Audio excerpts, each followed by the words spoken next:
It's the 1st of August. Happy Independence Day to the Swiss. And I'm reading the headlines of Haaretz. So we have, once again, an Arab protester is making headlines. This woman, they call her a poet. Now, the words, I'll quote you the poem that she wrote. Let's first look at the poem. This woman wrote a poem and she published it on Facebook. And apparently, it says here, I will never agree to a solution of peace. I will never take down my flag until I will take them away from my native land. Wow. Are those words of poetry? I don't know. When, you just take any slogan and I don't know if it even rhymes in Arabic, but I mean, the question is, what is the definition of a poet, first of all? Having said that, I do think when a person cannot publish on Facebook their opinions and they have to face prison, 5 months of prison for having written their political views, whatever they are, I think that's extreme as well. But I really do think that the definition of a poet has become extremely open and crazy. I think a poet should be a person who's able to write in an intelligent way that's published in acceptable, literary magazines or some sort of a recognition of a talent to do so. I mean, everybody can paint and write poetry, but the question is, what is a poet? So to make this woman a hero, Jeanne d'Arc, is a bit too much. And I think by placing her in prison, they take this person who I'm not sure how talented she is. May she forgive me if I'm wrong, but to write the words, I will not agree to the occupation. May they take, I will oppose the occupation. Doesn't sound like words of poetry.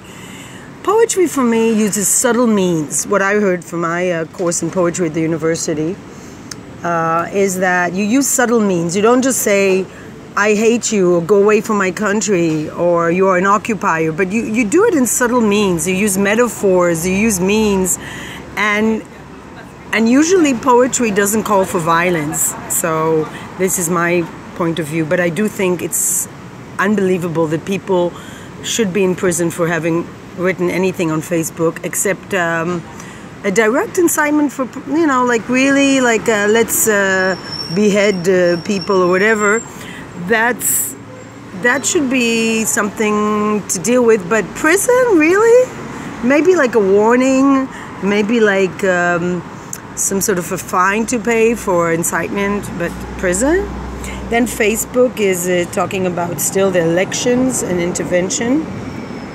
Facebook is something that I recommend everybody to stop. It's just becoming a tool for people to use in order to control people, and I think your political views are better kept in some sort of organization, or I don't know. Anyway, the Druze, that's a minority that's not Muslim, but it's sort of, how can I place it? It's people that they were Muslims and they have their own religion, and they live in Syria and they live in Israel, and many of them serve in the army, and now they're very angry about the law of that declares Israel as a Jewish country. But I think it's absurd, because when they serve in Syria, they don't oppose the Assad.